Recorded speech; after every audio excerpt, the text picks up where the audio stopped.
Hi, I'm indie fantasy author Melinda Kucsera, and in this episode of Fantasy, Lore, and More, E.B. Repetto is joining me to talk about her book, Lightning and Ember. So welcome to the show, and let's talk about Lightning and Ember. That's a really cool title. Thank you so much. I'm really excited to be here. I'm really excited to share this with everyone and share with you about the book and everything. So awesome. So let's start off with the title, where did that title come from? It's such a neat title. Yeah, this was a very painful process, as I'm sure you're aware. Trying to sort of figure out what made the most sense for the book. I do think, in terms of the genre, it definitely is more in the sort of traditional epic fantasy, swords and sorcery kind of realm. But at the same time, there are other elements to it that are slightly outside of that. So I wanted to find something that sort of fit in with it. And it just so happened that in coming up with that, I was thinking about the concept of the book and the way that I wanted to structure sort of the larger series. And the first book really focuses, it's a multi-POV book, but it really focuses on one character in particular. And so one of her abilities that she uses is lightning. And there's a scene at one point in the book where they talk about sort of, blackened embers being left along the battlefield. And so lightning and ember. Oh, wow. That's such a picture. Now I'm picturing or trying to anyways. That's awesome. I think that's the coolest story I've heard yet about a book title. I tend to be pretty straightforward. I'm well, there was dragons in the book, so dragons, we were chasing them. Let's call it chasing dragons. I tend to name things like that, or if we summoned something, then summon the whatever, right, as the title, because we did that. Right.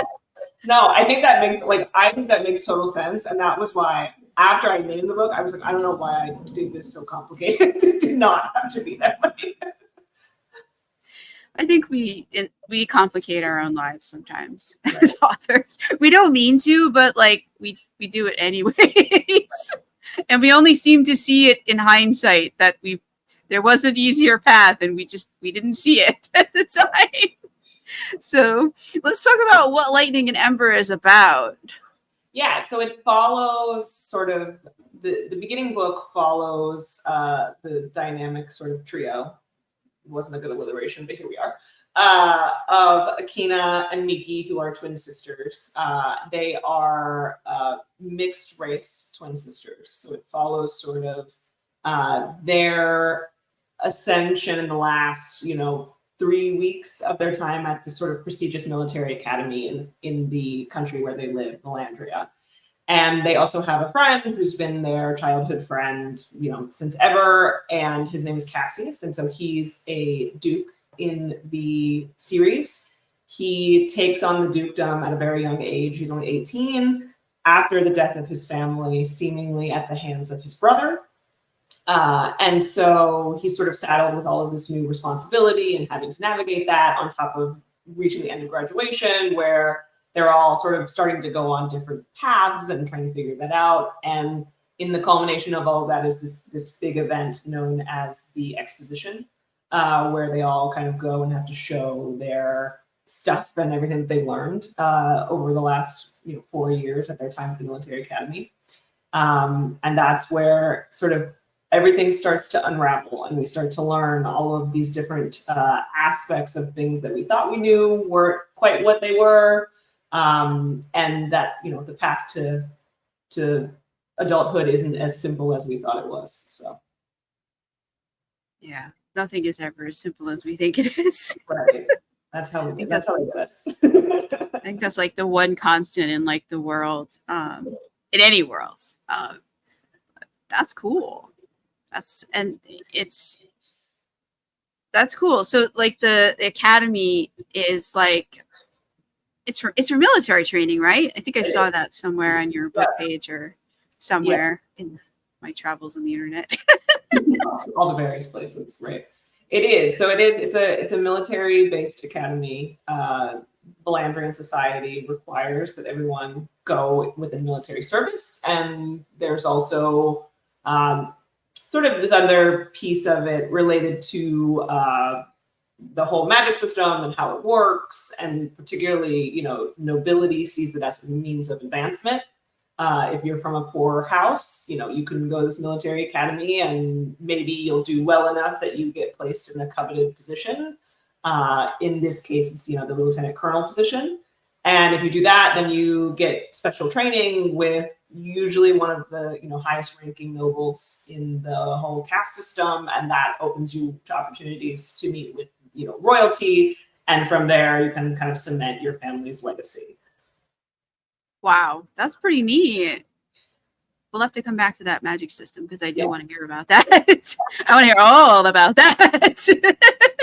There are plenty of twists and turns, so happy to talk about it. Okay, should we do that now, or do you want to do the excerpt so we can meet the twins? So whatever makes the most sense. I will say is the excerpt I'm going to read is the first chapter. It is a little deceiving because I start my books in media res. So we are smack dab in the middle of the story of the overarching series, meaning that there's a lot of stuff that's not going to make sense until you get further in the series. But I'm also happy to talk about the magic system now if you want to. So just let me know whatever makes the most sense.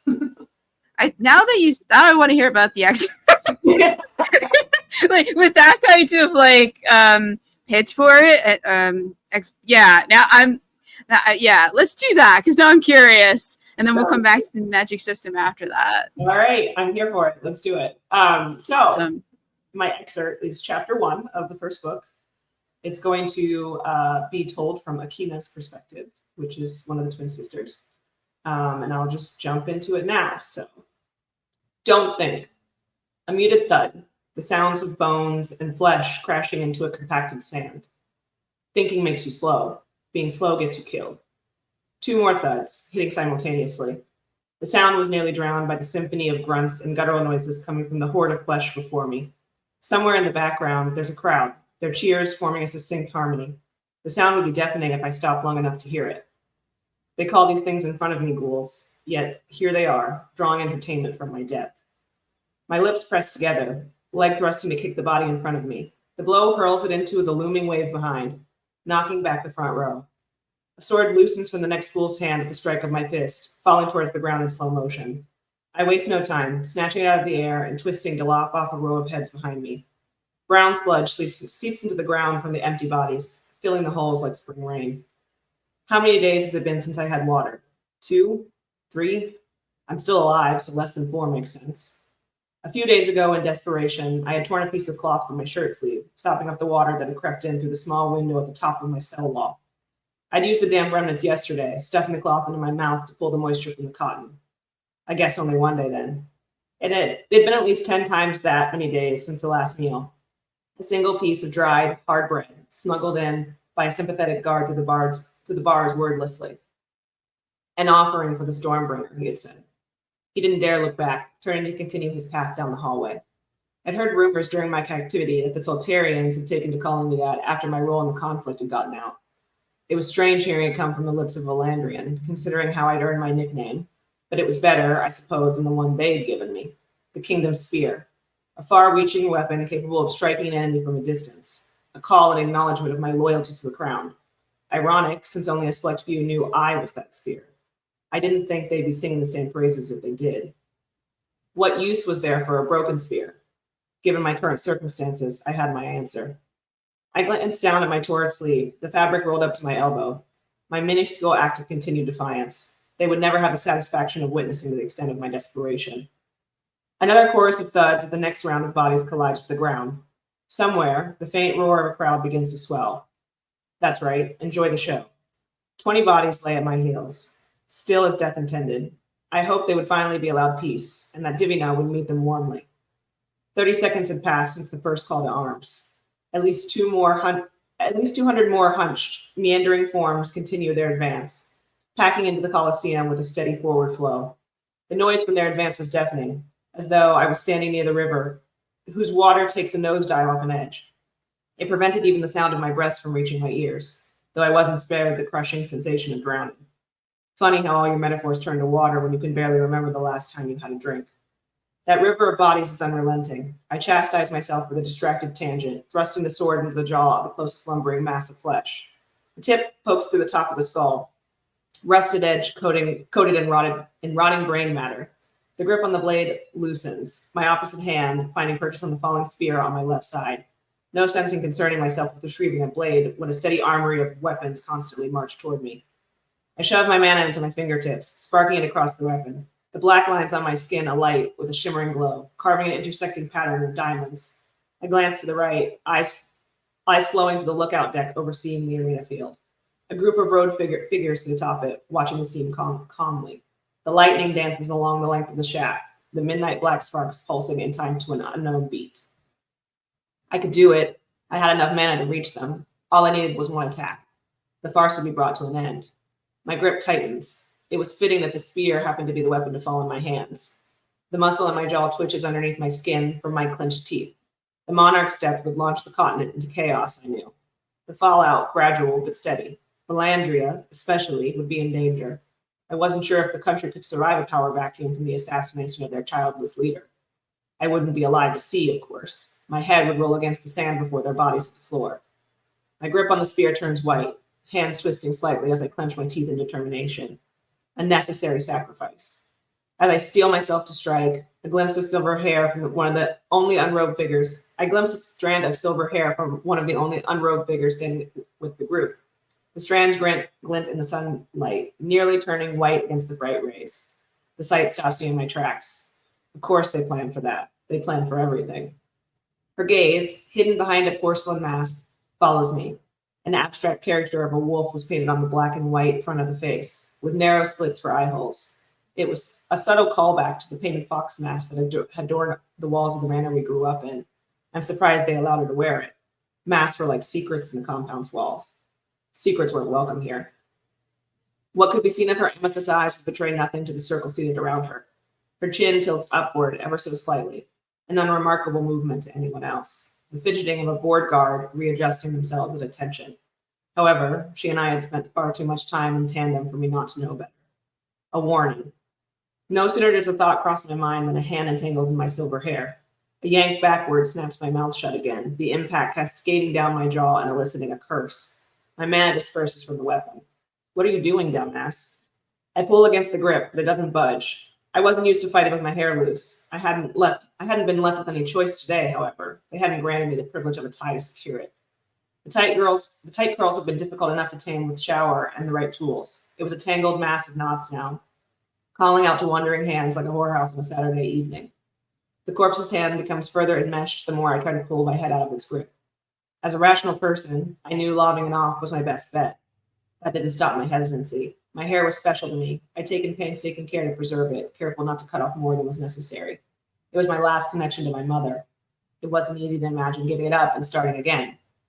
My eyes dart between the weapon in my hand and the snarling form jerking my head back. My options were disappearing by the second. What was I waiting for? The feeling of dread to leave. Admittedly, it had been a long time since I considered myself rational. Irrationality it is then.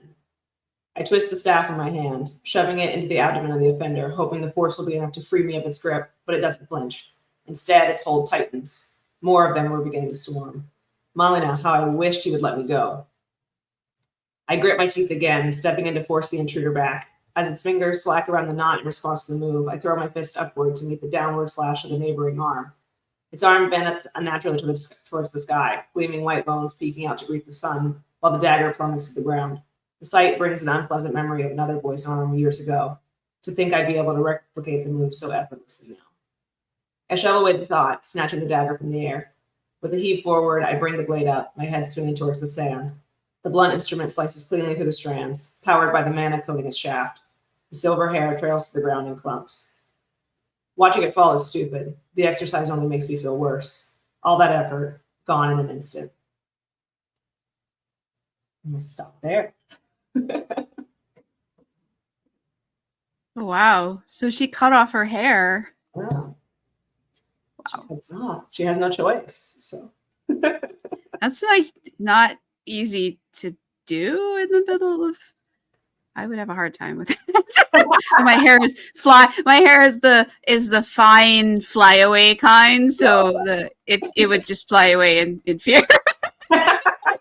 I'd get like maybe a few strands. It would be okay. Wow. I think it, like maybe if you had the manpower, you could. Maybe I would need something to collect it in one place and hold it still to chop through it. No guarantees. I mean, I think someone's hand in your hair would like solve that. I mean, my hair is really good at like wiggling out of things because it's so fine. Like my mom's hair is much coarser. Like her hair like wouldn't, but my hair like I've never found a hairband or any sort of clip or anything that it could not like immediately like escape from. See, we have opposite problems because when I put it up, it's just gone. It's never coming back. It lives there in my hair now. I remember for like the prom, they had to use 3 cans of hairspray and 50 different like bobby pins to the point where like my sister had to like pull them out for like out. And then I had to wash my hair 3 times to get all the hairspray out because they couldn't get it to stay. Oh my God. The same thing for like my sister-in-law's wedding. Like my hair felt like a helmet by the end of it. And like, because they had to put so much product to keep it in place because it was like, it's because it's flyaway. It's very, very fine. It's very light. It doesn't stay where you put it. And it doesn't curl the way they want it to. It was just like, so like they took like all the other women in the bridal party, their hair was done, all different textures of hair, and like she's like, oh, do you last? Yours doesn't look all that. Oh yeah. Like my sister-in-law's like, she's just like spraying, give me another hair. Something. Can we just like sort this out, please? It's like, hold my breath. There was so much hairspray. It's like, I don't inhale this. I don't know what that would do to me. That's amazing. I admire people who have I like hair that they don't have to go through so much effort to make it do anything. Well, I have the opposite problem on the opposite side of the spectrum where like my hair will do things, but it takes a lot of heat and a lot of like all of this stuff, and it holds curl really well, which is nice, but humidity is not my friend at all. So mine either. Yeah. Me either. The only thing that works is if it's wet. Oh. It will stay where I put it until it dries. And then it immediately starts falling out of everything. Oh my gosh. I remember like there was that TikTok trend going around for a while where people would like put the like Gorilla Glue essentially gel in their hairs because it was all the military TikTokers that were doing that. And I was like, I feel like if I did that, my hair would fall out. Like, I don't know if I could do that. Oh my God. I mean, that's one way of getting like very fine flyaway kind of hair to stay still, but you have to really know what you're doing because you'd be stuck with it like that. I'd be too afraid to put stuff like that in my hair. Yeah, no, I don't know how long you sit or how much like shampoo you own, but I don't own that much.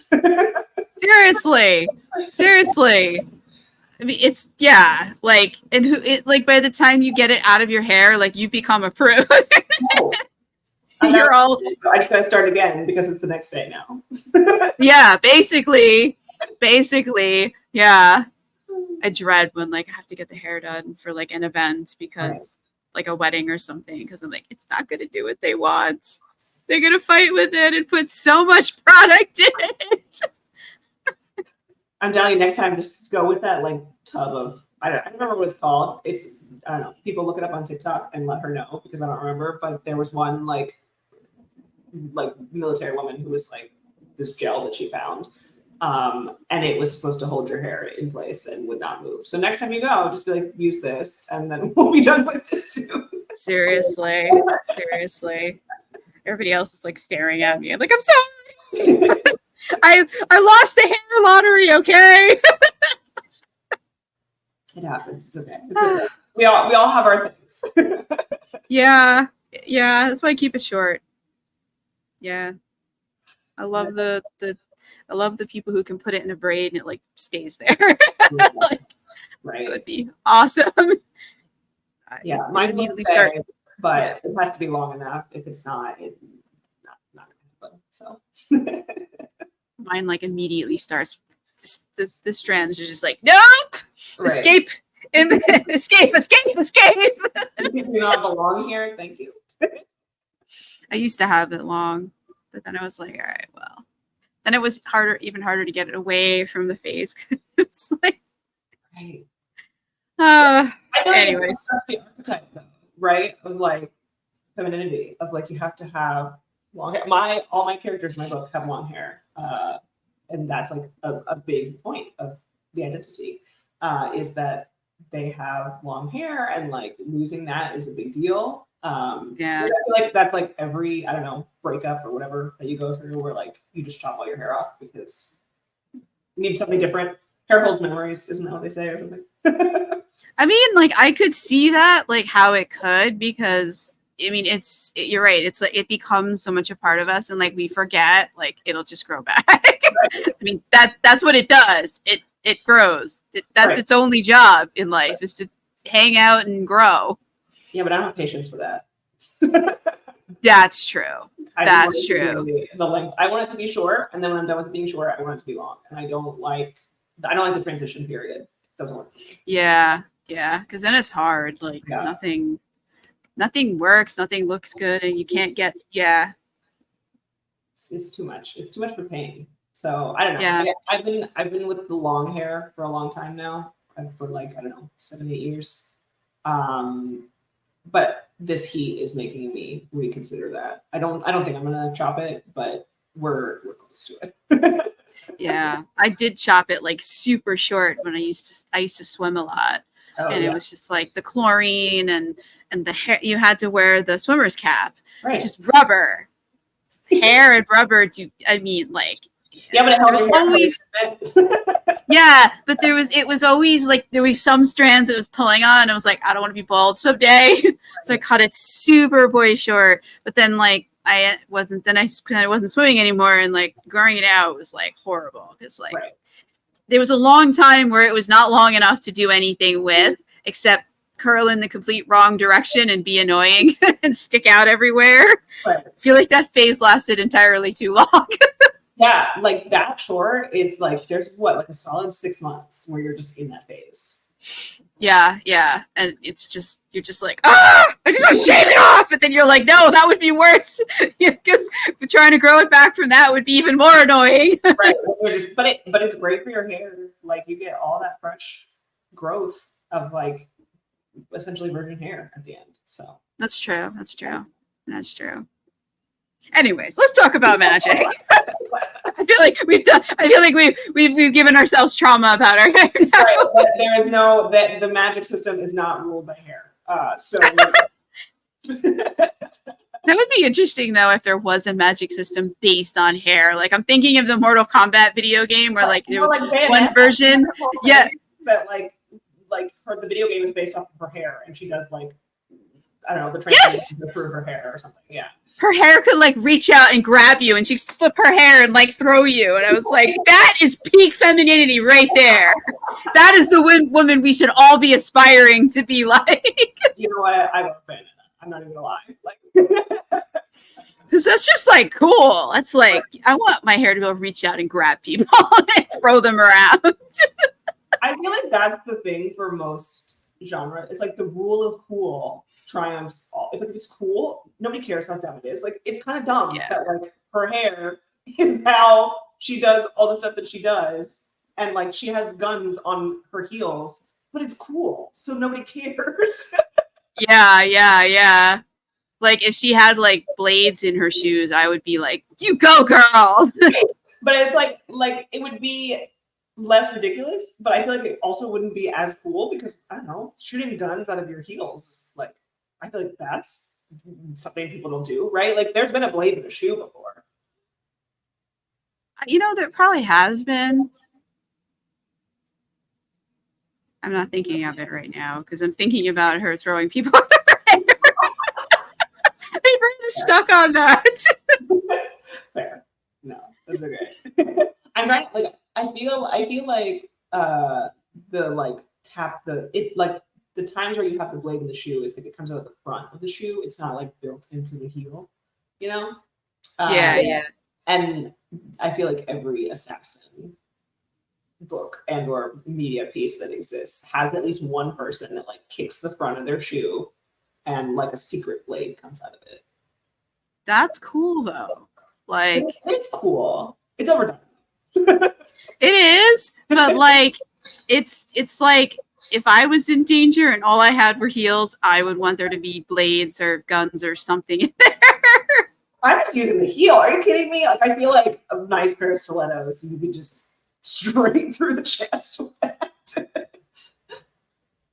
Well, I mean, I don't know if the stiletto would be long enough. Like, would a 6-inch stiletto be long enough? oh yeah. Are you kidding me? You could do some damage with that. But then you'd have to get it in the right place, though. Like, yeah, that is true. Because if you hit like a rib, you're not, I don't think that's as incapacitating. Right, but I feel like I don't know if you could do the same thing with a knife. I guess the knife would like slip around the rib, but I don't know. Maybe not. I don't think so, because it's a knife is pretty rigid. Yeah. So I think it would just go, at whatever angle you stab them at, it would just go in, and then if it hit something.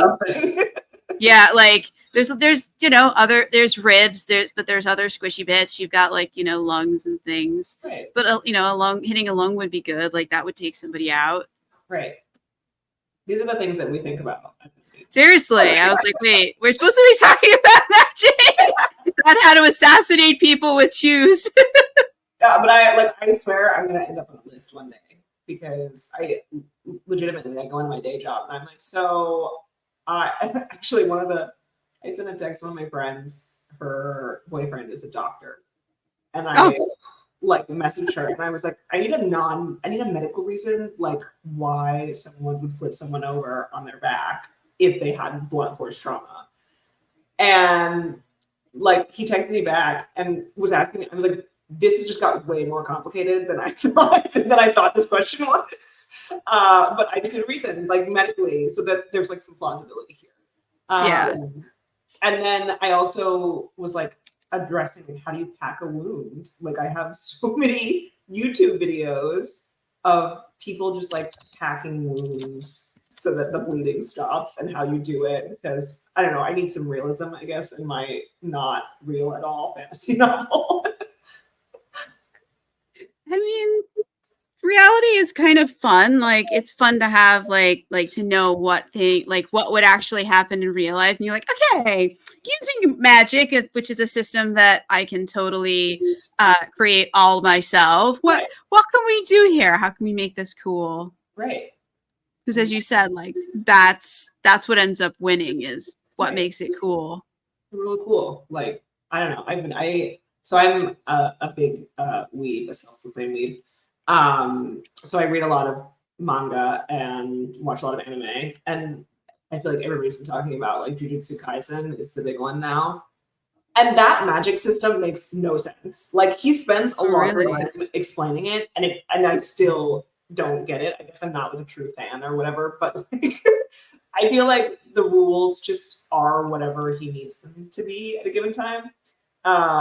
But it's cool, so nobody cares. And like there are attractive men in it, which is the only reason why I read it. So at least you're honest about why you're reading it. Yeah, I mean, I like it for what it is, but also, there was a YouTube video that I was watching, I don't know, like probably 6 months ago. I think the channel is called Anime Tea. I want to like credit people properly. But she talks a lot about how shonen, which is like a genre typically associated with boys and targeted to like a male audience, has recently been dominated sort of by women, and a lot of that stemmed from sort of the early 90s when the genre started including more attractive men in it because women like that. And so they were ugly before that? Yeah, they were like tailored to like the male ideal of masculinity, and now they're a lot like softer, and like they're still like masculine, right? They still like have muscles and whatever, but they're pretty. And that's Pretty because is important. women like that. Like women like that. And there's a whole sort of industry within the fandom of like shipping male characters together. And so they want them to be attractive because they want to be able to put them together and like have their little romance subplots. So That's interesting. I didn't know about that. I mean, I didn't know about that. I mean, I read action books, but I didn't know about that. right. It's like, it's very interesting because like I feel like it's things that we don't think about, but like the big fantasy books that are selling now are all like romantasy books with like attractive men in them, and that's what people want, is like hot people doing hot stuff, but also you People, know, like it's just that's how it goes. So I could see that. I can understand that though. Like that, it makes sense that that would be so. You know, it's because like beauty is like it's. I mean, but so it's the definition of it and what we consider as we as a society right. changes. But like beauty's always been like super important. Well, and it's like I don't know. Now I'm going back to my useless psychology degree that I have not used. But It's you not know, useless because you're using it right I am now. using it right now. But people tend to rate like attractive people as more trustworthy and like more charismatic, despite the fact that like they don't have to act, they're not actually doing anything, right? They're just there. Like I think they've done studies where they've had like attractive people sit in the class and like more average looking people sit in the class, and the attractive people don't talk, and people are still like, oh yeah, they're great, like love them. And it's like, no, we just like tend to naturally gravitate towards people that we find attractive and things that we find attractive, and so incorporate that in the media and it all makes sense, right? Yeah. Good and bad. I mean, I don't know, beauty standards change every 3 days, so Yeah, definitely. But like if you don't fit that like conventional beauty standard, which I definitely don't fit, I'm definitely not anywhere near that, then they're like at a disadvantage, you know? but I think that's like the beauty of writing. And it's funny actually because this is the first time that I've shown my face. I have Oh, not. really? Well, I don't really like being on camera. Like I don't like I coming. don't either. Yeah. But also like I just part of me was like I want to see like how my work speaks for itself without having to like sell myself as a person, right? Yeah. Which is hard. I mean, like this writing is such a not saturated. I don't want to say saturated, but it's like kind of saturated. That like it's not what it was, 10 years ago when people were self-publishing. It's very different now. And I feel like so much of everything now is marketing yourself. And I'm really bad at that. So I don't know. Yeah, I'm not great at that either. I feel your pain. We're working on it. It's every day as a learning experience, and I feel like I get a little bit more every time. So No, and I think that's all you can do, is a little bit at a time and find like what's comfortable for you, yeah, I think like I'm pushing myself out of it more, but I don't know. It's also not so simple. But anyway, I don't know. Depressing stuff. Yeah. So let's talk about how the magic works. Right. Because let's let that speak. Right. Yeah. So the magic is sort of set in a couple different places. And without revealing too much, we'll talk about it. But there is mana, which is sort of the general magic, and that draws from sort of the natural plane. So think the elements. And mages aren't restricted to a given element, but they definitely have an affinity for one. So, they tend to gravitate towards a certain type of spell, certain this or that. what you sort of learned in book 1 that becomes less important in book 2, but is important in book 1, is that it's also tied to like hand symbols and the positioning and all of that good stuff for sort of your general run-of-the-mill magic casting. Then you have in the book Divinity, which is the healing magic. And so you find out at some point that that draws from the mortal plane. So think like your sort of like spirit energy of like the world of like, I don't know, again, anime nerd. So like it's a spirit bomb from like Dragon Ball Z, right? You're pulling from the life force, which I guess is a Final Fantasy reference, but same thing. And then you have malignancy, as it's known, or other cultures call it Shara, which draws from the astral plane. So it draws from the space in between time and space and the power that exists there. And so divinity and Shara kind of work as more of an aura. So Shara is actually like translated directly into aura. That also serves as a buff of sorts, where you can cloak yourself in it, and it increases your power and your resiliency and everything else. And one thing that you find out at certain points in the book is that the magic system itself has these sequences associated with it, and normally you can't see the sequences. You can feel the mana pressure, so as like mana is expelled, it increases the pressure in the air. And so you can kind of make a judgment on what spell is going to be casted based off of the hand symbols that we talked about and also the pressure in the air. But there is a family, Cassius's family, in fact, who can see the sigils. And they are the only ones that can see the sigils. And so because they can see the sigils, they can identify what a spell is and also replicate it, because they see exactly what it is, right? So it's just sort of a reverse engineering, which makes them powerful, but also has its drawbacks because it's limited by the magic caster themselves, their own mana stores, how well they can replicate it, all of these things, right? Those are sort of the main things. And there's another part to the magic system that is mentioned. I want to talk about it, but I don't want to talk about it. So we'll dance around it a little bit. But okay, there's another type of magic that is sort of forbidden magic, we'll say. So yeah, we'll leave that one with that.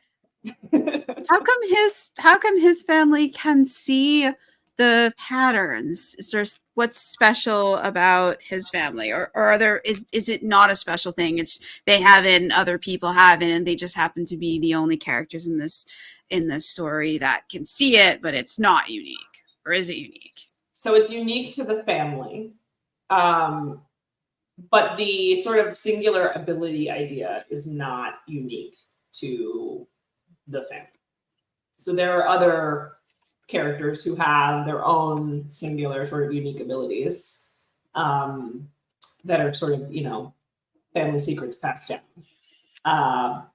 But his just happens to be sort of the, being able to interpret these sigils and see them, which also means that things like, illusion spells and charm magic don't work because he can see the sort of blanket of the mana and the cast sequence wrapped around the person. So he doesn't see illusions. He can't fall for them.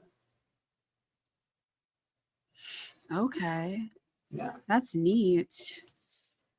Which is like a very integral part of the book that some people get and some people don't get. So we'll see. But just know that like what Cassius sees is not what everyone else sees. That's really interesting to have like one character seeing things totally differently than anyone else. And everyone thinks that he's crazy too, which is fun. But he's not. Right. Or maybe he is. I don't know. Maybe he is. I mean, you know, anything's possible in fantasy, Right. right? So, but that's sort of the gist of the magic system. And it you know, it develops every day. There's a reason I named it the Goddess Maker. It does sort of follow that lit RPG of like building power, right? So they don't start off as like being the strongest beings in the world. But I don't strictly follow lit RPG rules either. There's no like, you know, grinding system or anything like that. Wait, there's no what system? Like system of grinding to like build your power level. Oh, I was like, what are we grinding? Yeah, no. I read one lit RPG book and I DNF'd it because it was an audiobook, and for 5 minutes straight they were like, oh, an item X got an upgrade, is now level 102, level G. You know, it just went on and on and on and on, and I was like, this is not, I don't care. I don't care. Yeah. It was just like a list, and like I was just like, I really don't care, and I can't really skip it because I don't know how long we're gonna go on with this. Right. It's a lot. I mean, I feel like it works better in like, again, like manga, that kind of genre, because like you can see the visualization of it, and then that makes more sense. But I can't read it either, to be honest. No, I was just like, I don't care. Right. Well, and I feel bad, but yeah. Like the book, like, what do you, if you pick something up and you're like, this is my jam, what is it? I like fantasy, epic fantasy, like military fantasy, military sci-fi, military thrillers. I like action books. Right. I like books where stuff is happening, right. And characters are trying to, you know, sometimes they're trying to save the world, sometimes they're trying to save a specific person, and sometimes they're like on a mission to get something, right, or do something, right. So like I see a lot of lit RPG books, and like I read the blurbs, and they sound exactly like a story that I would like, and then I remember that you're going to have to deal with all the game mechanics, which I don't care about. I tried reading another one where they were like inside the game, and I DNF that one too, because I was like, I want the story without all the game mechanics. Can we just like, they needed like a companion book basically, and that would be because like the game mechanics were like get in the way of a story. In the ones that I've tried a few, and like I just couldn't, like I was so annoyed that I was like, forget it. There are books that'll give me the story without all this game mechanics. I'm gonna just go find those. No, I leave this to the people who like it, you know. And there are like a lot of people who like it. I don't understand it, especially in audiobooks, because you have to listen through every item getting an upgrade, which is just so annoying. Right. You might like progression fantasy then. Like I feel like that's like a good, I don't know. But also I feel like a lot of lit RPG is like there's a I don't know if there's a line between progression fantasy and lit RPG, but there is. Yeah, there is a lot of progression in lit RPG, but there is also progression in like epic fantasy. And like before it had a name, there were epic fantasy books where people got stronger or whatever. Like I write epic fantasy books, and the hero gets stronger and whatever. Like he's progressing toward something. Right. I don't know where we're going with that, but he is definitely getting, learning, and his magic is getting stronger and more sentient. I'm not sure that that's a good thing, but we'll find out. I think magic that can ask questions, think for itself, and have opinions might not be the best. But why not? What are you gonna do? Like, what are you gonna do? Yeah. I mean, I think like magic that has opinions in and of itself is very useful. Like I tend to like all the same genres, but I really like character-driven narratives, which is obviously reflected in my work itself. But like, I really like the interaction between like characters and why they do certain things. And like, I have there's a couple scenes in my book that are just like supposed to make you feel good, and that's what they do, and like nothing's really happening, but I think it's happening and I enjoy it, and I think that makes us more like connected to the characters. But then like they have more importance later on in some senses. So like, you know, there's a scene in Lightning and Ember where she's asleep, and there's like this weird scene with a giant woman. And it's just kind of a weird scene of nothing really happening. They're just sitting by a lake. And then she, you know, the giant woman turns and looks at Akina and tries to speak to her, but can't. And then she wakes up. And that's the whole scene, right? And there's like nothing really happening there. Right. But the interaction between the characters tells you a lot about sort of the mindset of what's happening. And so those are things that I enjoy. I also like, I'm a big fan of like Easter eggs too. I do a lot of callbacks. I you know, one of my cliched favorite plays is Hamilton, and what I love about that play is like when you look at the song, like the lyricism in particular, there's callbacks at every piece of, you know, to an earlier part of the play, right? And so I really like doing little Easter eggs and things for people to find, and things that when you go back, because there's also sort of an overarching mystery in the whole series of like trying to figure out who's the one pulling the strings. And when you get, you know, it will be revealed in book 3, I think, finally. But when that happens, I hope that it makes sense. I hope that it's not something that's like, that doesn't make, like, how did we get there? Because I feel like I have laid a groundwork for that to happen. So we'll see if I did that with any sufficiency or not. But I mean, all we can do is write it and hope we got it right. Right. That's the hardest thing, because like we invented it and then we're like, did we get it right? Did we lay enough groundwork? Did we do enough? Is it gonna make sense? Yeah. And that's why I really like, I only have a couple of beta readers, but I really appreciate them because they pick up on those things for me. And I, you know, there are things I pick up on myself, but like having a good beta reader is really worth its weight in gold, which I know like a lot of people don't know what beta reading is. And it can be a little jarring because like my beta reads they're massive. Like my books are like pretty big. And so I start betaing usually on my second draft. And when you get there, it's like there's a lot to wade through in those. So I really appreciate like my betas for being able to point out things. And like I actually, when I was writing the second book, one of my betas was like, I don't like this chapter, rewrite it. And I was like, okay, fair, here we go. Like, sure.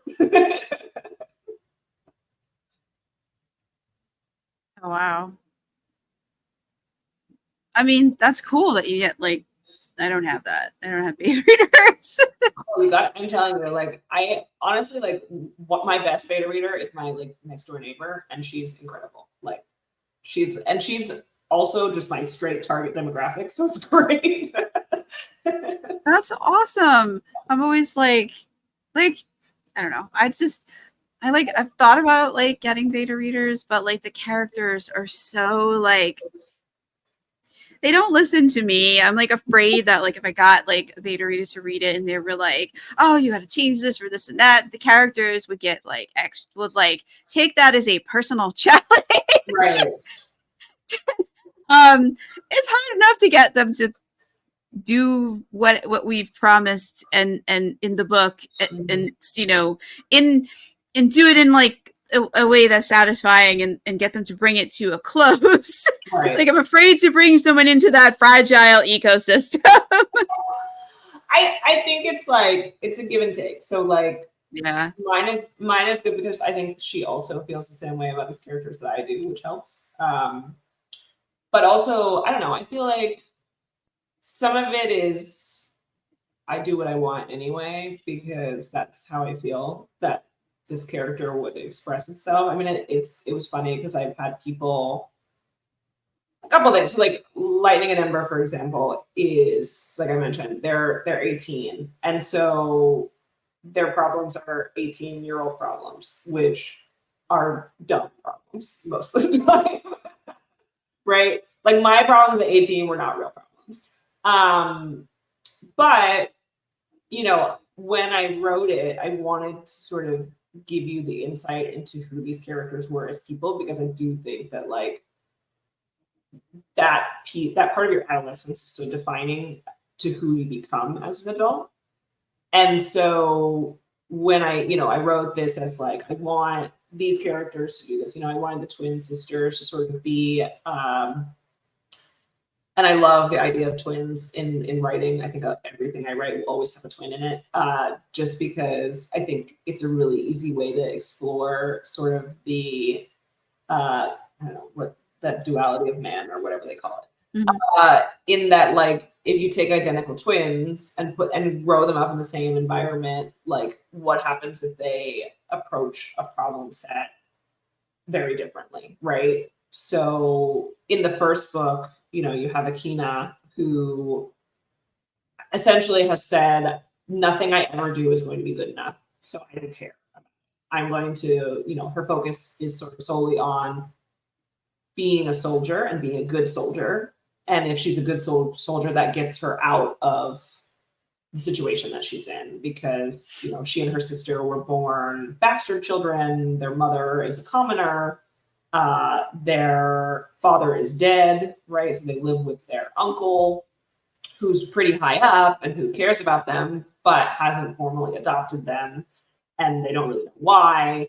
And so they're also, their mother is Solterrean, which is the kingdom that has not so good relations with, their father's kingdom. So they're not really welcome. And that's made clear to them that they're not welcome. And they've always sort of grown up in that environment. And so she's sort of taken the approach of like, I'm just going to do what I need to do to get out. And, her sister, Miki, has said the opposite. She was of the mindset of like, I'm going to be so good they can't ignore me, right? And so you sort of have the battle of the wills. And then in all this, you have Cassius, who is also part of another kingdom, but is seemingly more accepted because he comes from sort of, a more acceptable lineage, right? And so I think as characters, they're a very interesting mix to explore, and, especially in the beginning, Volandrian society and that sort of breakdown, because they have such different opinions about it all. And, people like it and people don't like it. I've had a lot of people who like really identify with one character or another. I have people that really identify with like side characters, which I love too. One of my side characters, Dante, like everybody loves Dante, and I'm like, he doesn't talk, like he's just there the whole book, but people love him because he's just there. So it ends up working out. But I think, like, going back to the original premise, if I didn't have a beta reader like who took all of that into account, I think it would be very difficult, similarly, for me to like trust someone with my creation. No, it's hard. It's we don't call them our book babies for no reason. Right. It is. It is hard letting our book baby go out to someone else who may not, wasn't in our head at the time we were writing this, and not here, wasn't hearing the characters explain themselves, right. Or not explain themselves, right. Or deceive us. Yeah, they were not, driving around with me as I talked to myself in my car like a crazy person. Right? Plotting out all this dialogue because I have to say it out loud, or else it just sounds weird if I don't. So. Yeah, no, I can totally understand that. Like, right. Sometimes it is much easier to just speak the dialogue than to just type it. Right. Thankfully, there's voice typing for that. So that is true. I never use it though. I really need to like, because there would be times where I'm having this great like dialogue with myself, but I don't record it. So then I'm like, okay, now I have to go back and like catch the gist of everything that I just said. oh no, I just hit the like open like Microsoft Word or whatever Right. on the phone and hit the. I have the Google keyboard on my phone and there's a little microphone button. I just hit it and Right. talk, and it gets most of it correct. Occasionally, it screws things up because of my accent. I didn't think I had one, but there are certain words that it never gets right. Yep. But I can always guess from like context because most of it'll be right. There'll just be certain words where it's like, I don't think I said the name of like, some name brand thing, but that's what it heard, Right. So, Yeah, but then at least I have most of it there, and I can fix like the little things that it screwed up. Right. That's what the second round minutes are for. So it works. Although I end up just like rewriting the book every time I do my second round minutes. I intend to write in layers, so I'll write it. I used to skip around. Sometimes I do sort of still, but I like to go from the beginning to the end, and like I'll reread it and whatever, and add anything extra. So like by the time I get to the end, like I have written the whole thing, obviously, Right. but I've also like edited everything that came before like the last section. So I really just need to edit the last section and do like a final read through. I wish I that's a superpower that I legitimately do not have. Like I'm one of those people I have to write like the full first draft, and then I go back and I'm like, this is trash. And I just like get rid of it all and restart. Yeah. But I can't do that because like I work full time and like several days a week because I commute and everything, then I don't end up getting much writing done. right. So like the days when I can do a bunch of writing, like sometimes I just can't remember like all the detail. I have to reread because I've forgotten. I'm not 100% sure where I left everybody. If you have a multicast book, like you need where every chapter is a different point of view, like you need to know, and you're planning on writing a chapter or two, you need to know where did you leave everybody? What are they trying to do? So like I'll go for a walk and I have like an app on my phone. It's a free app, Voice. And it reads it to me, and then like once I get back to write, I'm like, okay, I know where everybody is, I know what they need to do, now I need to make them do it. Right. I cannot tell you how many times that has happened to me though, that names are the worst. I don't know half of my characters' names until I go back and reread because I forget what I named them. And at the time I was like, yeah, this is a great name. And then I'm like, nope, I don't like this name anymore. We're going to go with something else. And then I'm like, actually, no, let's go back to the original name. I did like that name. Or you change the spelling 5 times because you're like, well, maybe you wouldn't. I know how I want it to sound, but maybe that's not how you would spell it. Right.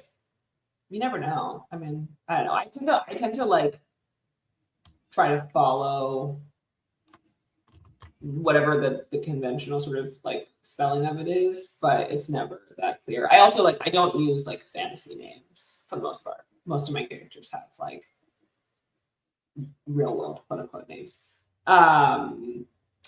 Also partly because I was very intentional about wanting to write like diverse fantasy, and so because of that I wanted names that sort of reflected and to be clear, like none of these kingdoms exist in real life. They're just sort of loosely modeled off of it. But I wanted the characters to have names that were sort of reflective of that versus, other sorts of fantasy names. Yeah. So which countries are the countries in your world loosely based off? So Volandria is kind of a mix between like Europe and the US, I would say, but like a hyper patriarchal mix of that. Okay. And then Solterre is kind of a mix of like Africa and Caribbean nations and that sort of, Latin America, that area. Melanto is loosely inspired on like East Asian culture. And then Rivaria is Middle Eastern and Indian culture. But again, these are all like very surface level sort of arrangements. Like the cultures themselves are distinct and also different because like, so Solterre is inherently matriarchal, for example, despite the fact that like lots of other nations are not. And they all have different views on sort of women's place, right? Where like in Volandria, women recently were allowed to sort of own property and take titles and all these things. But like in Solterre, it's been a thing forever. And in Melanto, it's been a thing forever. And in Rivaria, it's still not really a thing. So I think there's a good diversity also of those aspects of the world, of, the cultures, I hope at least, are unique to themselves, even though they have sort of these loose inspirations, at least geographically, for these other areas. Oh, wow. That's neat that it like, I guess we all kind of base things sort of on real world stuff because it'd be hard not to. Like we inhabit the real world, whether we want to or not, we're here. Right. I mean, you have to draw from something. So, but yeah, I think it's been fun. Like book one is a little more centered just on Volandria. You kind of get a flavor for the other countries because like the exposition, all the countries send a delegation essentially to participate, and that's part of it. But you don't really see outside of the sort of four walls of the academy, even really. And in book two, you get sort of more of a flavor of like what's going on in these other countries, how do they treat it. And in book three, there'll be even more of that. So I think it's been fun to write it. It's been interesting. And I don't know if you felt this, but like writing my second book was so much easier than writing my first book. Oh yeah.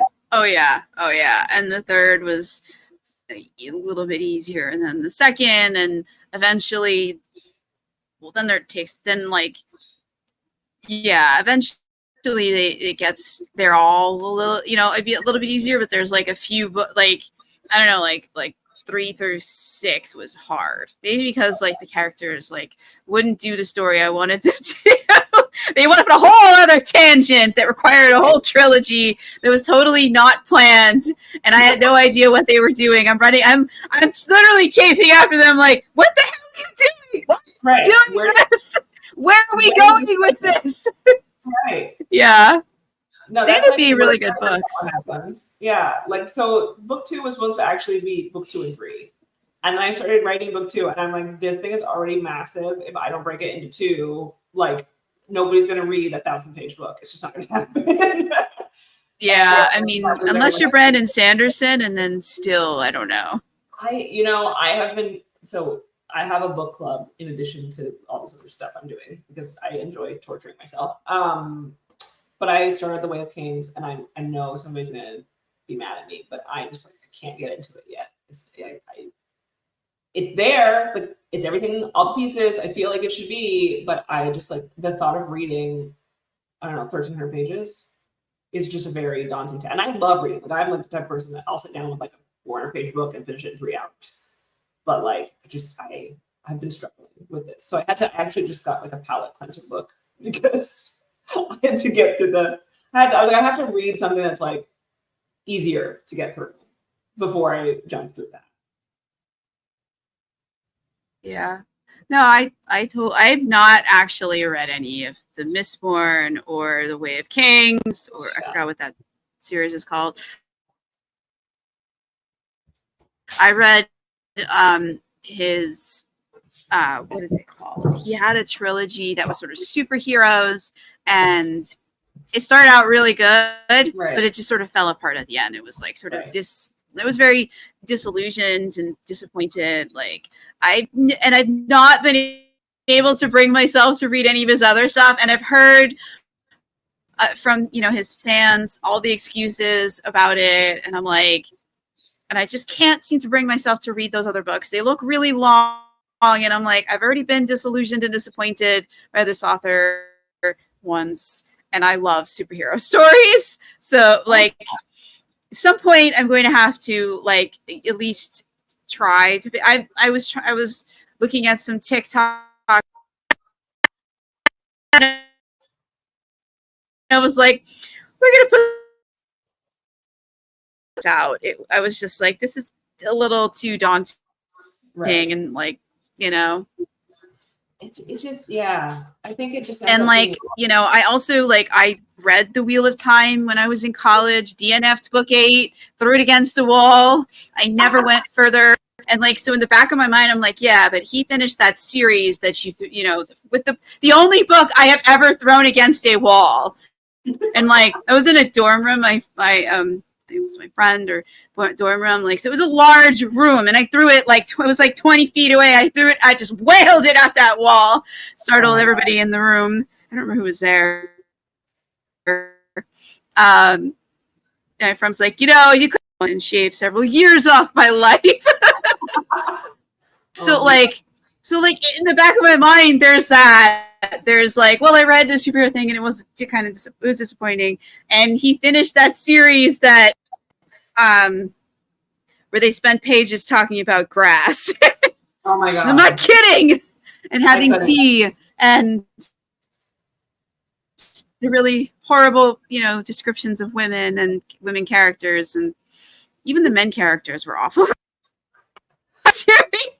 Yeah.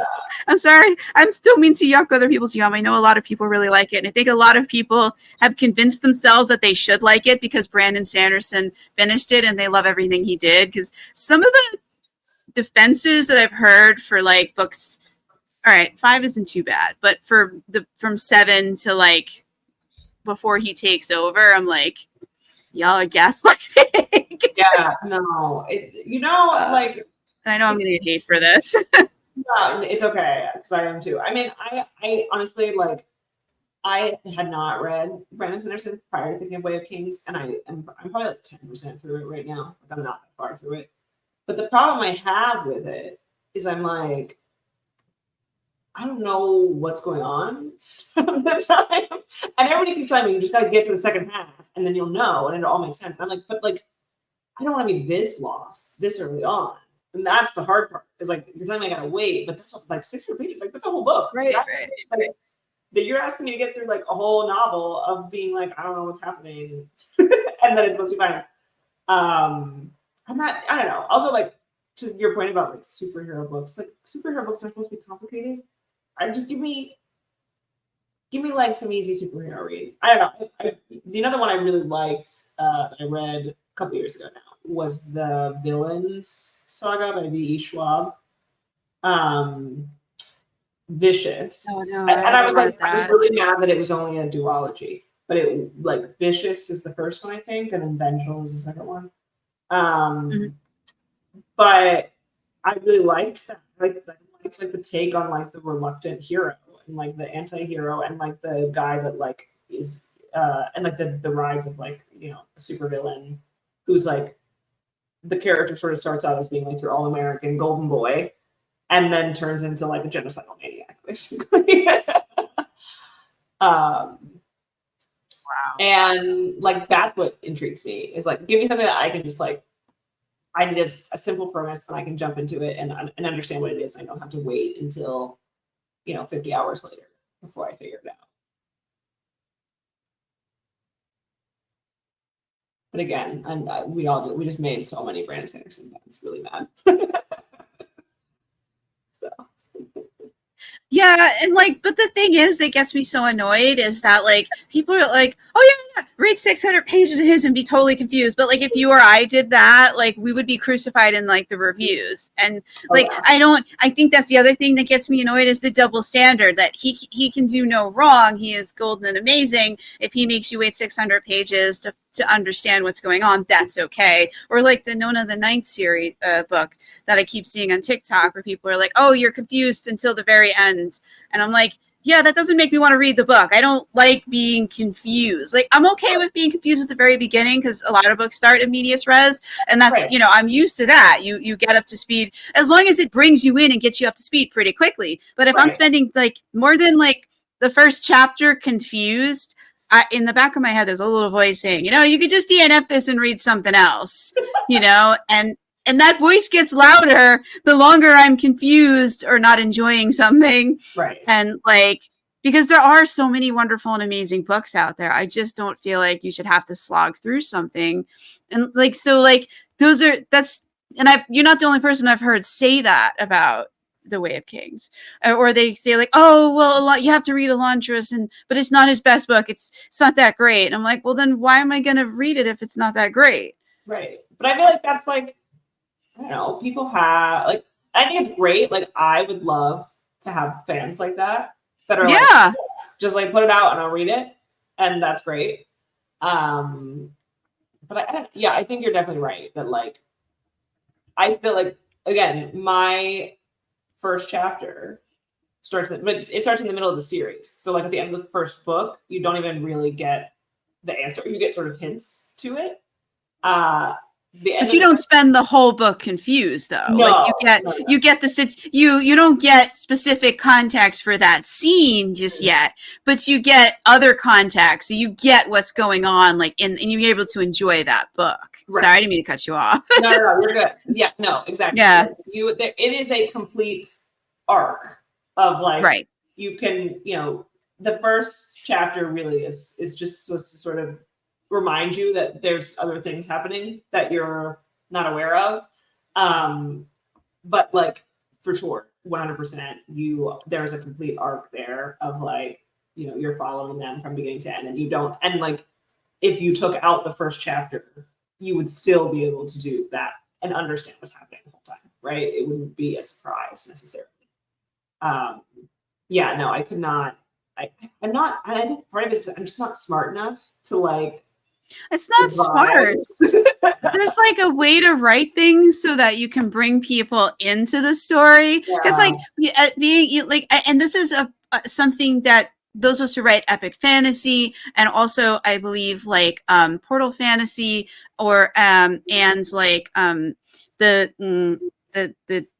very the sci-fi to a large extent, because you know, where you're creating a whole world that's completely not like the one we currently inhabit, right?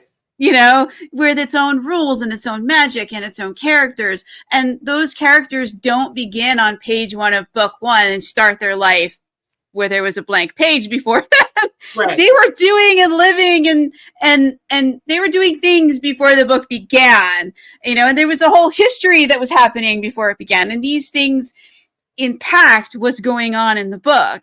Right. But so we have to like make a decision, like, what do we include? How much do we include? When do we include it so that we don't confuse people? How do we lead people into this imaginary place and introduce them to these imaginary people in a way that they can then understand what's going on and empathize or not empathize? Because sometimes you don't want them to empathize with certain characters because they're just crappy people, pardon my English.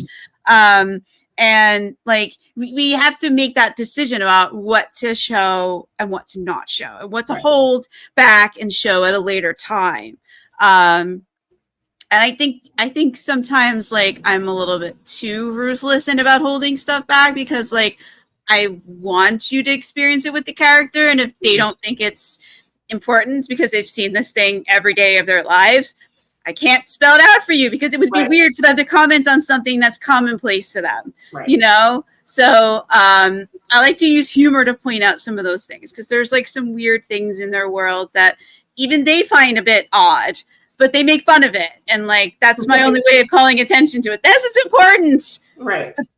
And I don't think so. Like, that's the hard thing that I also struggle with, is like when to reveal things and when not to reveal things. So it's a balance. And it's also like the whole Easter egg thing of like, you should be able to figure, like, I want you to be able to figure this out, and I want you to be able to find the answer, but it's not as simple as I would like it to be. Like I feel like, and some of it is like, you know, doesn't pay off in the same segment, right? So like there's a scene that happens in book 2 that's a direct callback to book 1, and not everyone gets it, because especially like if you're, and I guess also part of it depends on what type of reader you are, because if you're the reader that's like, I only read when the series is out because I just want to read the whole series, right? It can be easy to spot those things, because and that was like what happened to me when I was working on book 2 and finalizing it for publishing, was I went back actually and read book 1 because okay, I just want to like, you know, cross the T's and dot the I's with it. And as I went to read book 1, I was like, oh, this is really obvious. Like, and I find it, and I think it's really obvious. But then other people were like, I don't know what you're talking about, right? So I think like to me it's obvious because I wrote it and I know what to look for. But if I were a reader who doesn't read a series, for, you know, when it's complete, if I read it more sort of, you know, release date to release date, I'm not going to pick up on those things. And so I feel like I sometimes am working with both of those aspects in mind, right? Of like the reader who's going to read the whole thing at the end and figure it out, but also the reader that you know is reading more sequentially and is going to forget pieces and not remember other things. So I try to balance between like directly calling something out and sort of having it be an aside of like, and you know, maybe it's a sentence, right? And when you go back, you might find it, but that assumes that you go back. I am not that type of reader. I'm usually the type of like, I have read my own books a lot of times because you have to. But like generally I'm a like read it once and then I'm done. So Yeah. I mean, I don't think as much about that. I guess because like I like reading ongoing series. I like knowing that there's another book coming, that I can look forward to that next book coming out whenever it comes out, and there's like a spot permanently like saved in the TBR for that next book whenever it comes out. I will buy it as soon as I see it and read it. I find like with completed series that it's like there's no urgency to like read it, whereas like something that's ongoing, oh, I want to get caught up so that, you know, like I said, like when that next book comes out, because I'm saving a spot for it in the TBR, like I'm looking for it, I check for it like, you know, every quarter or so, that I'm all caught up so that I can just get the next one and go and read it. I don't know. I'm maybe I'm weird, but I just feel like when I come across like a completed series, like I'm always a little bit disappointed because I'm like, well, what if I don't like how it ends? You know, like if it's ongoing, there's hope, you know, that something else cool is going to happen. I don't know. Like I love ongoing series. I'm always very sad when a series is ending. And like there's several series that I have not read the last book for, because then once I have read it, the series is over and there is no more. Right, that's it. So not reading it or not buying it means that there's always that last book. I'm still waiting for the last book. I know I'm weird. Well, so then like Game of Thrones is really easy for you because that's just never coming. I don't know. I'm like weird like that. No, but we should. So I think that's fair though, because I think that's how I felt about the villains duology. Because I was like, it ended, and I was like, no, I'm not satisfied with this ending. Like, this should be a trilogy. And I know that like everything's a trilogy. And I originally like conceived of my series as a trilogy. And then I was like, well, no, I actually want one more book because I want the epilogue in a way, kind of. And then I obviously split book 2. And so book 2 became book 2 and 3. So now I'm just with 5 books. But I think like there's something about trilogies. There's a reason why they work, and there's a lot of loose threads that you get from 2 books that I feel like is not satisfactory enough. And you know, I don't know V. Schwab personally, but maybe that's what she felt worked best for her. But for me, I don't know that I'll ever write. Like I would write a standalone maybe, but I don't think I would ever write 2. Like I think I would have to have 3. There's something about 3. Yeah, I mean, I like trilogies as well, although I did write a duology by accident. It's in the middle of an ongoing series, just Right. because the previous book, they went off on such a crazy tangent at the very end. I was like, we are going to have to lead this on a cliff because I don't know what these people are doing, Right. and I need time to untangle their madness and make it into something that I even understand before trying to present it to somebody else. So, yeah, they just went off a cliff. I think that's fine. That happens. This That's crystal like sucked the main character in, and it was like, what just happened? Right. Why did that happen? That was not in the outline. Like this big, they defeated the thing. There was this whole victory, and then shroomp. And I was like, wait, no, what happened? Right. We just defeated the thing. We can't have like this. We can't have an after credits villain scene. Oh no, I want a full Marvel experience. Thank you very much. Yeah, I was like, what the hell is going on here? The book is we're done. We were in the post credit scene, the epilogue. What are you? So like, I was like, nope, we're gonna have to cut this on a cliff here, and I'm gonna have to figure out what's going on in the sequel because I have no idea. But that was like book 10 and 11. They end up kind of being a duology, but it's an ongoing series, so it's not. It's not separate from the rest of it. It just happened that the story ended up working out that way. So because it was just utter madness.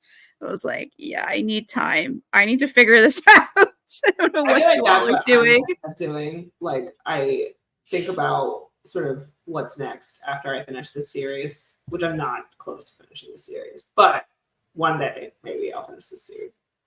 And I had a similar thought of like, I don't think I'm gonna end up, doing the like J.R.R. Tolkien thing and just like having 50,000 books in the same universe, but like set at different times. But I think my next book, I would like to write like a sci-fi book, and I have the whole premise of it.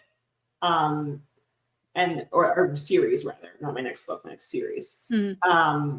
But the more that I workshop it in my head, the more that it just ends up being a prequel to the current series. But it'll be sci-fi instead of fantasy. So same sort of idea, but I gotta figure out how to connect those in a way that makes sense. But I do like often think about that. Like, where do I go from where I am, right? And when it's done. Yeah, I mean there's all kinds of ways you can go. I mean, I have some series that have definitive ends. I have some that are just ongoing for the foreseeable future until we get to a point, until we've done everything the characters want to do. Yeah. And really, I have no control over it. No. Like and that's like my thing with like when I write the second draft is that it ends up being so different because I feel like, at least the way I approach it is like the first is like setting the structure of how I want it to play, but then like the second draft is like, okay, how are these characters actually gonna approach this? And in writing it, sometimes I end up at the same place that I did. Most often I do not. I end up in like a completely different direction. Of like, as I think about it, like, no, like they wouldn't say that or they wouldn't do that. And that doesn't make any sense for their character motivation or their character arc. And so, something that I was like, okay, there are like, when I was writing book 2, especially, they were like whole scenes, like whole chapters that I just like completely removed. I was like, nope, this doesn't fit. This doesn't fit. This doesn't fit. And reworking those in a way that is like more coherent and cohesive and in tune with what the characters themselves want to do. So, at this point, it's supposed to be 5 books. I don't know if we'll stay there. Like, I feel like, I don't know. I could end up doing like a Dune series where like I just keep following generations and they just keep going and we see what happens. But I mean, there's a lot of authors who go that route, and I think that's amazing. Like, I think was it Jane Fonda? What's her name? Who wrote the Green Bones the Oh Jade the gosh. Jade City series, but Yeah. each book was a different generation. I haven't read that either. Yeah, There's a lot of I book think talk. like at this stage I'm trying to fit like the, I don't know, the stages of growing up. So like the first book is like really focused on that early adulthood, like transition into adulthood phase. The second book is, you know, your mid 20s when you're sort of like entering the workforce in a way. The third book is more of like late 20s, 30s kind of vibe, where like, you know, you're starting to settle down, you're more established. And then the fourth book is like, okay, what do you do when you made it? And how does that go? And then the fifth book is sort of, then that's when we get into sort of the next generation, and raising the next generation and how that impacts things. But I want to be, which it's funny because like I've gotten some like 2-star reviews recently, which I was like really excited about because I feel like you've made it when you get haters. Well, not But really haters. It's like the book just found readers who weren't it the target for it, right, you know? Because every book has its readers, and I think you've made as an author when your reach is you're reaching outside of the fans and the people who it's written for, and reaching into more like readers, casual readers who may or right, may not be into exactly what you're writing. And I think that's cool because then you have an opportunity to find people who maybe would never, who like just on a whim gave it a chance and discovered that, oh my God, I love this. right, And you've now opened their minds to a whole other genre that they maybe don't read, right. or to other types of similar story. And I think that's amazing.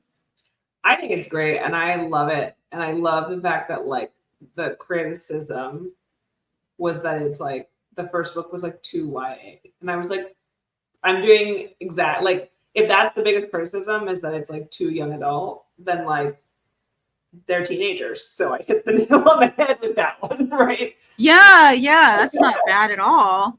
That's Um, actually like a helpful like 2-star review, because then somebody looking for an adult novel who doesn't like YA might see that review and go, oh, this might not be for me. Or someone who's on the fence and doesn't realize and is looking for YA might see that and be like, oh, okay, I feel better now. It is what I'm looking for, right. you know?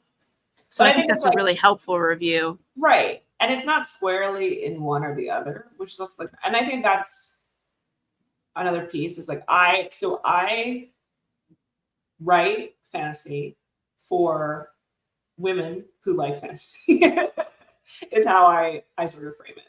In that like I write fantasy that is like action and adventure oriented, but there's also like some like side plots of like romance, right? In it that are like things that I always felt like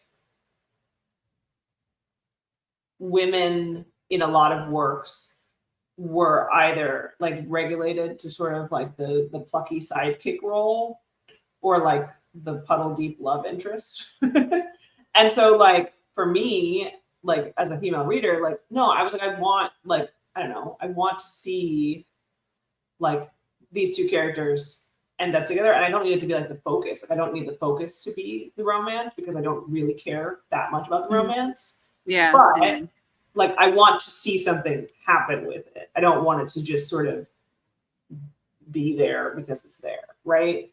And so I like really wanted to target. I wrote a book that I wanted to read, right? Like the book that I wished I had and I wanted to read. And which has its own challenges because I think like when you don't fit squarely within a genre, that in and of itself is like a little harder in terms of finding your target audience. But I also think like I'm finding it more and more now because I think when I originally wrote it, I felt like, oh well, there's like this romance subplot in it, and so that makes it like romantic fantasy. But it's not like it doesn't fall. It's no Avatar, right? And so you know, it fits more in sort of the epic fantasy category because the focus in and of itself is sort of the journey, right? And it took me a while to realize that because I think like my assumptions about what a genre was or could be were not necessarily in line with like what the genre actually is. And epic fantasy is like such a big genre of stories and story types and storytelling. I mean, like they all sort of follow the similar themes, but within them, it's like there's a huge diversity of stories and storytelling. Oh, it's true. I think that's what's so great about the subgenre. But we've been dancing around this. We should talk about so Lightning and Ember is the first book. Is the second book out? I feel like we've been dancing around this. The second book, I was waiting because the second book is out. Oh, what's it called? So this is Blazing Sun. Oh, cool. And so the first book, like I said, sort of follows Akina and her journey. And then the second book follows Cassius. And again, we're still multi-POV, but the focus is sort of exploring Cassius's growth, and everything that comes along with that. And this book was actually a lot of fun to write. I think like I hit my stride a little bit with it, and also like they're older, so it's a lot like there's a lot more that you can do with it. I think like writing teenagers has its own limitations because they're not, unless you like throw them in, I don't know, the sort of, again, Dune-esque, like now you have to take over everything. It's 16, like, which is not, I don't know. I feel like I always have a problem with like teenage protagonists in a certain sense, because sometimes I feel like, and again, maybe this is just me, but it's not realistic. Like no teenager is going to respond that way to that.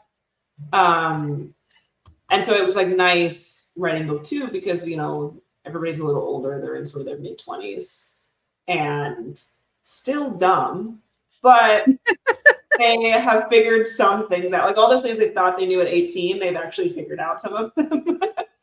And so that's been a lot of fun to write, and I really enjoyed writing this book. And this one so far has been well received as well, which is good.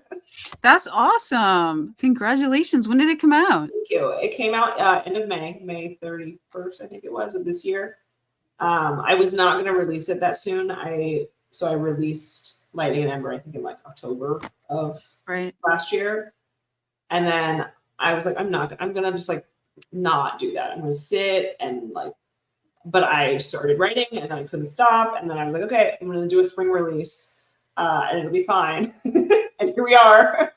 But this one, I think there's a lot that happens in the first book, and a lot of characters introduced, and you get a lot of new characters, and also the old characters coming back, and you sort of see their growth and development because there's a whole time skip within it, of that period of like going from 18 to your mid-20s, and how that looks and what new aspects of yourself you bring to the table, while there's also like all this internal conflict happening. And in the second book, Cassius is like fully in his role as the Duke, and so because he now has to sort of embody, he's a commander at that point. He's taken over, his father's previous role, and now has a lot more responsibility in order to sort of keep the duchy together and cohesive, and also like maintain the power with all of the changes that happened to the monarchy in Volandria and all of that stuff. So I feel like Cassius is a funny character for me because the first book, people either love him or they do not like him. Like there's really no like, oh, he's just fine kind of vibe to him. Like people are either like, he's really whiny and I don't like how whiny he is, or everyone's like, no, he's like really like anxious and depressed, and that comes through because you can see that he's really struggling with everything that's going on. And so then you get to book 2 and everybody's like, oh, like, yeah, he needed this. He needed to grow up a little bit. So he's probably one of my more favorite characters to write. I think Akina is probably my favorite. But Cassius is a close second because he's just, I don't know, he also is like sort of plucky and naive, but in certain respects, but also very like wise beyond his years in other respects. And so it's fun to play with those things. That's really cool. So are you writing book 3 right now? Right now, I am actually writing a side story. So I'm writing a side story about Akina and Miki's parents, and how they met and their sort of journey. I'm calling it a novella, but it's probably going to be like 50 to 60,000 words. So it's just a normal size novel. But, you know, epic fantasy is not a normal size novel. So anything smaller than 100,000 words feels like a novella. Yeah. So, but I mean, this one's been good. I think it's interesting to sort of see their dynamic, and it's a good sort of break from book 3. I have been sort of still writing book 3. Whenever an idea pops in my head, I tab over to the next tab and I start writing it. But now I'm want to finish the side story and kind of get that out, and then let the dust settle a little bit before we go back to book 3. That's cool. Yeah. So you don't have a release date yet for book 3? So it'll be next year. I don't have a hard release date, but it'll be next year. And book 3 follows Miki, because we've done Akina and Cassius, and then we have to follow Miki and her sort of life development. And she's an interesting character for me to write, because she's so similar and yet so opposite to Akina that sometimes I just want her to do this other thing, but she refuses to. So yeah, that's characters for you. Yeah. So we can create these intricate plots, but we can't always get the characters to execute them. Right. So yeah, I'm very excited. I think I see the pieces coming together now. Right. That's always a good place to be, because I feel like it's such a daunting task to get to that point, that when you're there, you're like, okay, we're good now. No, it definitely is. And then hopefully you'll be able to do it in $4. But like these, when you're dealing with characters who don't listen and worlds as big as the ones that we create, sometimes you're like, why did I ever think it would fit in this many books? Yeah. You look back at the end and you're like, right, you've written 12 books and you're like, what was I thinking when I said it would be 4 books? Right. I don't know. Yeah. No, I realized that, like I said, very quickly when I started on book 2. I was like, there's no way this is going to be longer than that. But I think, like, I'm actually really excited for book 4. That's the one that I'm like, that's the pivotal book. Yeah, that's the one that's like, it's sort of the ending and the beginning of all things, right? And I also have, like, I'm a hopper when I write. So, like, if I have an idea for book 4, I will 100% like write it down, right? So I have, like, just random chapters written in random places. But I think that one's going to be really interesting, because you go into it with sort of all the cards on the table, where, like, who the villain is, where the central conflict is, sort of all the underlying burning questions have been answered. And so now the question is, like, what do we do with all that information, and how does it work out, right? Yeah, no, and then hope that they'll actually do it. Sometimes knowing everything is not always a good thing, especially when, like, the character's like, I don't feel like doing any of that. Right. I'm gonna be over here doing this other thing, and you're like, no, but I have that. I have this one book that this one story that it's going to end up being book 12, because it took me 11 books to get them to do it. Right. And it's still not guaranteed, because I'm only halfway through book 11, and so far. Right. We've been able, so far, I think I'll be able to set up for this other story that I want so badly. It needs some setup, though, you know? It's a big event. Yeah. I feel like So I hope... the hard part is the setup, right? Because, like, when you... Like, you know what the payoff is. Just the setup. It's, like, not... I don't know. The setup is the part that you're like, that you are just... I just need to get through this. This is painful. Yeah. Some stories don't need much of a setup, but like this one is like a big thing. It like needs some setup. There's a lot of pieces that have to be in place, and I've been trying to get them in place for 11 freaking bucks. Right.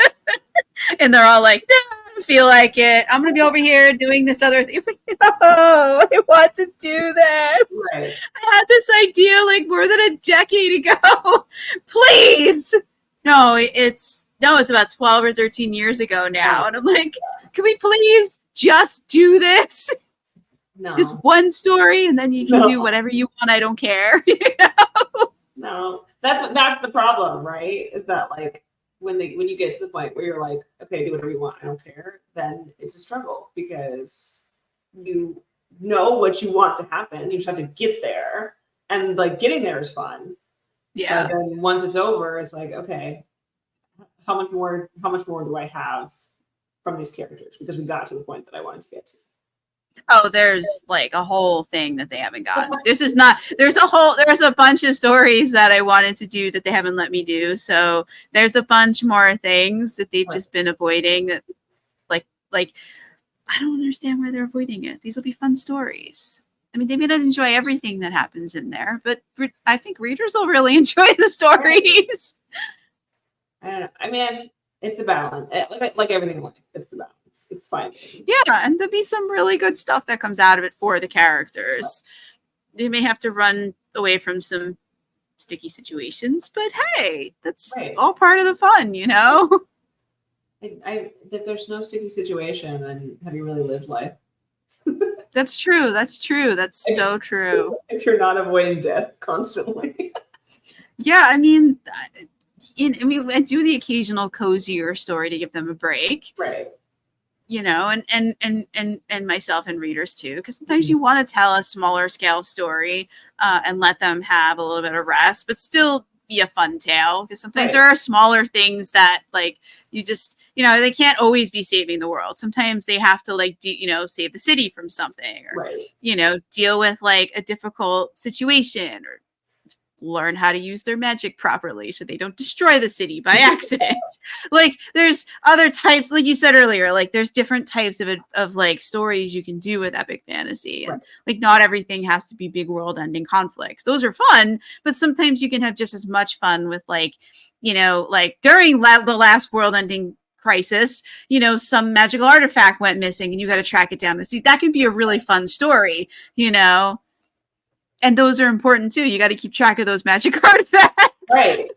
Or you may end up in and you didn't trace it down, and there it is later. That thing that you let go came back. That's right. That could start the next world-ending conflict before you're ready. So we gotta keep on top of these small magical problems before they grow into giant ones. And only let the ones we want to grow into giant ones. Right. So like, I totally understand that. We've been talking for a long time, and I've taken up so much of your time. No worries. This has been so much fun, seriously. And I know we spent like 15 minutes talking about hair. So I hope anybody's still listening at this point. We did actually talk about books at some point, but like everybody has hair, so like I feel like that could have been relatable, I hope so. I mean, I don't know. If you don't have hair, I've been watching so many wig tutorials lately. Like there's a solution for everything. Yeah. And like wigs are cool because like if you don't like your type of hair, I had a coworker who wore like the most elaborate, and like these wigs were like works of art. Like she was amazing. She had the nails, the fashion. She was just like stepped out of the pages of a fashion magazine every day and into the office. Yeah, I miss seeing the outfits and the And I like once I didn't know that they were wigs, and like I complimented her hair. I was like, "Your hair is so gorgeous." She's like, "It's a wig, darling." I was like, "I never would have known. I Maybe never that's would the have tradition, known." though. We're bringing this back full circle. Like, you just need to wear a wig. Next time you have a wedding event, put a wig on. That might maybe. Then I could take the hair. They can spray it like mad, and I can just take it off. Right. There's no problem. Problem solved. Yeah.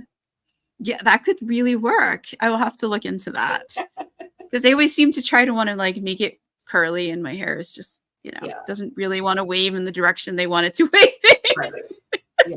No. They're everybody has their limitations. Sometimes it's just easier to put it in someone else's hands or hair. Yeah, I feel like the wig would behave better. Yeah, definitely. Yeah, no, that's a great idea. I'm gonna have to remember that for the next wedding. So like I get a wig. Like there you go. That would have saved me hours of trying to scrub all that product out of my hair. Oh yeah. No, and the tiny bobby pins. Yeah, like have you ever seen like the ballroom dancing videos? Like they literally like cement their hair down. Like it's like gnarly stuff with it. Or like the synchronized swimming ones are even worse. Oh, because they put, I don't even know, like epoxy on their head, basically. Oh my God. I mean, I've seen them swimming. I never thought about their hair. You're right. Now I'm not going to be able to think about anything else when I see that. Well, the Olympics are coming up, so there you go. There's like new thing to think about.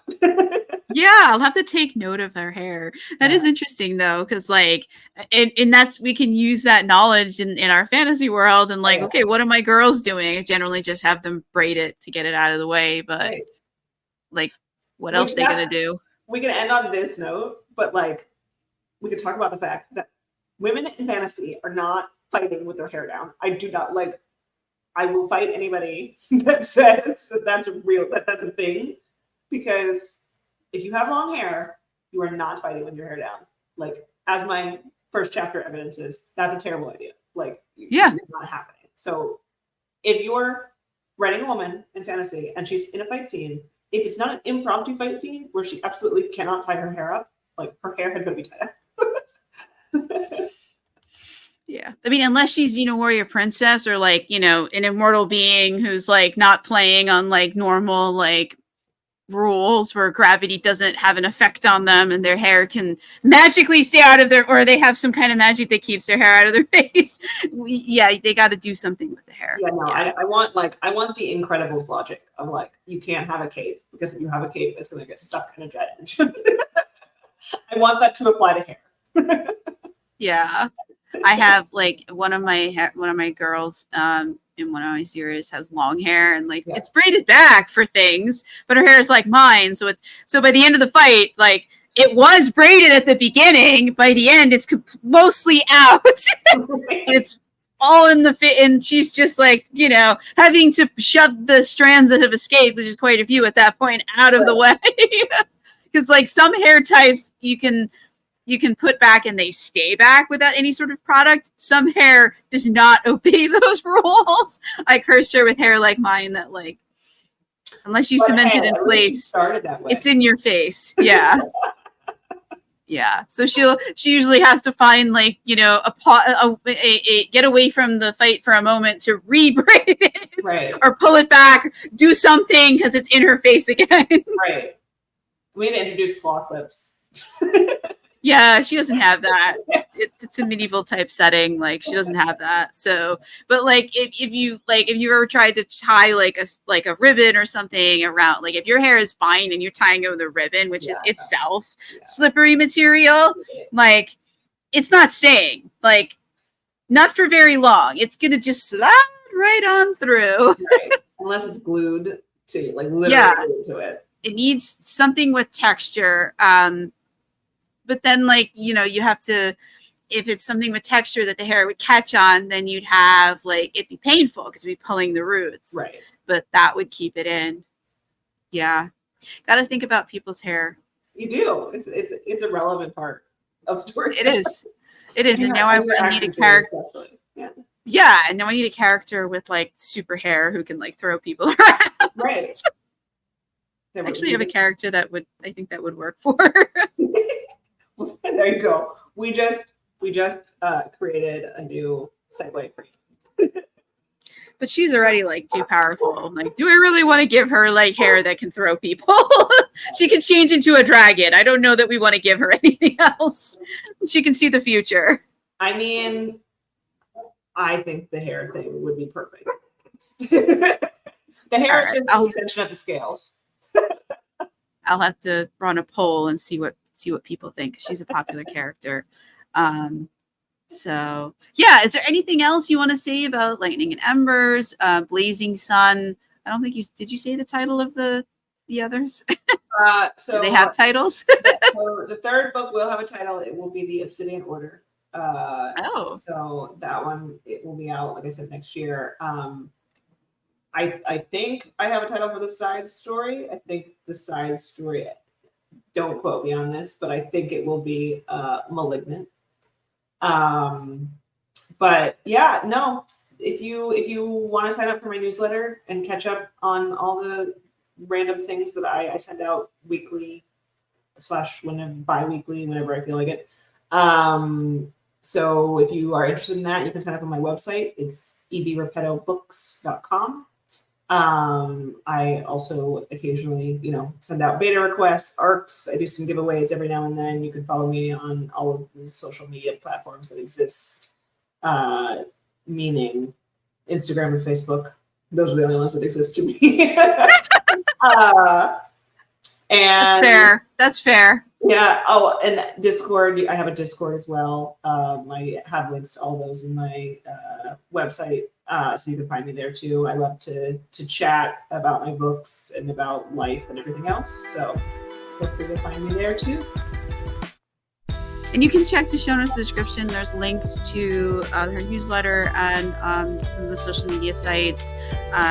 Remember, if you gave me your website. I think it's on the newsletter site technically. So okay, then it's there. Yeah, so that'll be in the show notes of the description as well as a link to Lightning and Ember. So hopefully you'll run over and check that out. And we're gonna call it a night because we've been talking for almost 2 hours. Thank you so much, Evie Repetto, for coming on. Thank you for having me. Yeah. Oh, you're welcome. You can come back with the next one. We'll be here. All right. We can hear how things go. So that'll do it for this episode of Fantasy Lore and More. Remember to like, subscribe, and whatever, so that you'll be notified when Evie Repetto comes back. And we'll be back with another episode with another fantasy author, I think tomorrow. So have a great day or great night wherever you are.